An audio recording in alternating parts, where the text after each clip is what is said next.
There we go. So back to the general muscles, intrinsic eye muscles.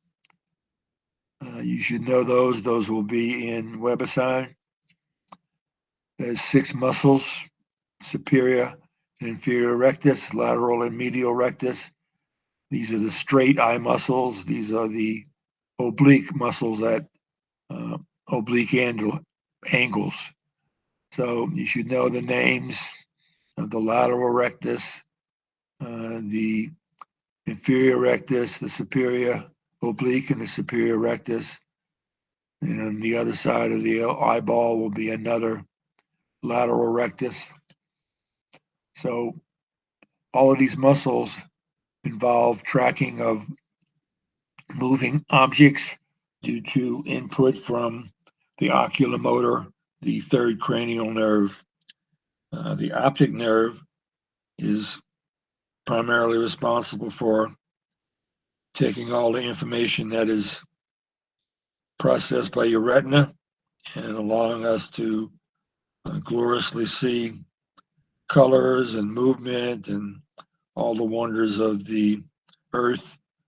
Please take care of the earth, because I'm not going to be around much longer to take care of it. And if you guys don't vote and take care of it,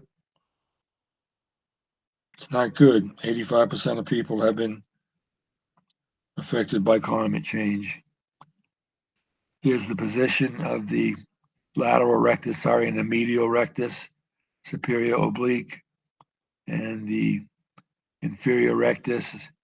And so these muscles are involved in eye movement.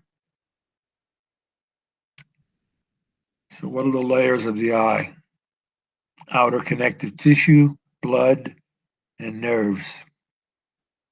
So if you have a cross section of the eyeball, the optic nerve and blood vessels come in, and that's the spot of the blind spot.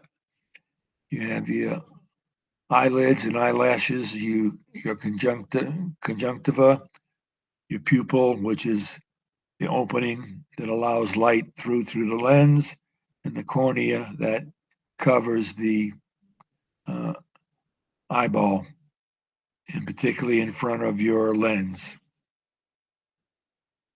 There'll be questions about vitreous humor and the fluids that are in the anterior chamber and the posterior cavity.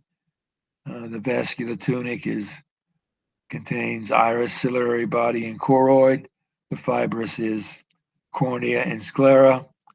This is a very hard, thick layer made of connective tissue. And then the inner neural tunic are the retina.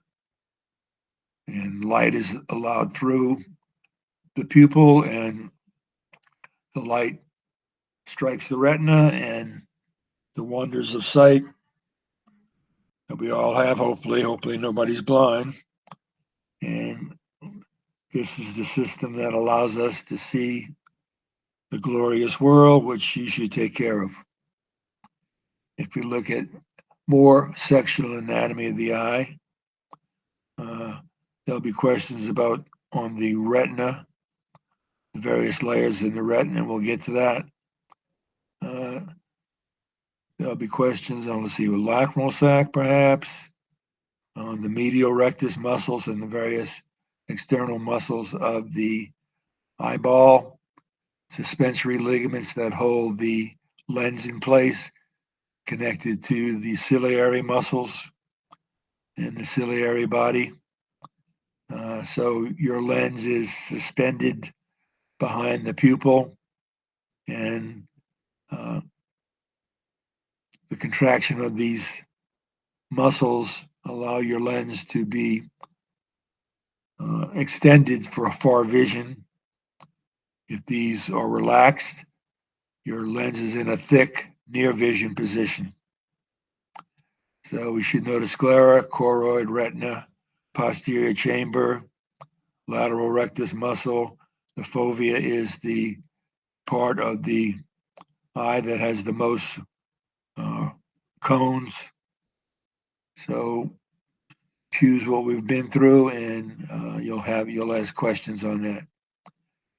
So again, the fibrous tunic sclera is a dense connective tissue, and the sclera surrounds all of the eyeball.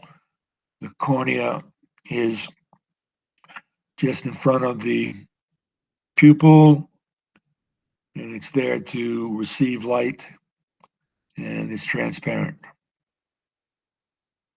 The vascular tunic,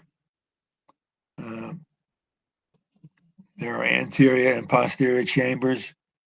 There's a ciliary body, which contains the ciliary muscle and the ciliary processes and the suspensory ligaments.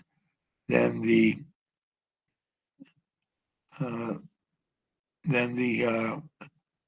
choroid is highly vascular. That's the second layer of the eyes. The vascular tunic is bringing much needed oxygen and getting rid of waste and bringing food and to provide for the very active nerve processing that goes on in your retina. The vascular tunic helps shape the lens for focusing and contraction of the adjustment of the pupil and so on.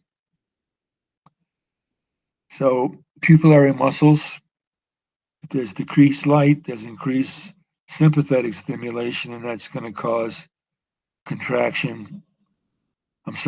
Opening of the pupil. If you have increased light intensity, it's going to close. It's going to close the opening of the pupil under great light, and so there's constrictors and there's dilators. Pupillary constrictors are going to make the pupil much smaller due to parasympathetic activity. The low light level, you're going to have the pupil is going to open to let enough light in so you can see at dusk or early morning. But the amount of light entering through the pupil and into the anterior cavity and the posterior cavity on its way to the retina is closely controlled by dilator muscles and constrictor muscles. Again, here we have the retina, which absorbs the outer pigmented part, absorbs stray light, and the interneural detects, processes, and communicates with the brain, and that's the neural tunic of the retina, the inner layer of the eyeball. So how are these cells, and you'll have a WebAssign on these structures from an imaging lab. So you should be able to identify that light is coming in and going through the ganglion cells, bipolar cells, and then to the rods and cones, and then you have the pigmented layer of the retina. So there's a very extensive and highly connected series of bipolar cells, rods and cones, ganglion cells. The rods and cones are photoreceptors. So there'll be questions on WebAssign, and there'll be help within WebAssign to identify these various layers. As I said, the fovea is not shown here. Okay, so the neural part of the retina, light is coming in. At the optic disc, you don't have any nerves and retina components, so that's the blind spot where the optic nerve comes in. So the sclera is the outer layer, then the choroid, and then the blood vessels are in that choroid layer. So that's the retina is organized. So if we go back here, you can see that the light comes in through and goes through the bipolar cells, the ganglion cells rather than the bipolar cells, and then the retina with rods and cone is has to wait for the light to impinge or hit these rods and cones, and that starts the process of vision. The macula lutea, the fovea is the place where most of the inside of the macula lutea, you can have a disease called macular lutea degeneration. The blind spot is where the optic nerve comes in, and but the rest of the retina has rods and cones, with most of the cones being in the fovea. We mentioned these two chambers, so you should be familiar with the posterior chamber that contains vitreous humor, the anterior chamber, and then the posterior chamber of the below the cornea and on the just below the lens and so on. The canal of Schlemm, I'm not going to ask you about that, but these various cavities contain fluid to maintain the shape of the eye, and they're adjusted to allow light to move through these humors or fluids on their way to the retina. We mentioned the lens. It's supported by the suspensory ligaments built from transparent cells. I now have two artificial lenses because I got cataracts and I couldn't focus on anything. I could sit in front of the TV, put my glasses on, they didn't work anymore. So luckily I had two about 30-minute surgeries, and I now can see far because I picked standard far vision lenses. It cost about $1,000, and luckily Medicaid covered that. If I wanted to get short and long vision, I would have had to pay a couple $1,000s more. So I just wear reading glasses. Accommodation is the change of the shape of the lens based upon the back where we were. Accommodation is the change of the lens based upon the ciliary muscles and the suspensory ligaments. So the suspensory ligaments and the contraction of the muscle are going to depend on whether you're seeing far away or close. And the lens is the changes in the lens shape is accommodation. So I'll read through that when you get a chance. Photoreceptors are two types. They respond to photons. Rods are highly sensitive, non-color vision. They're around the outside of the retina. Cones are less sensitive. You need bright light to see color. Mostly are in the fovea, as I said, in the center of the macula lutea and the site of sharpest vision.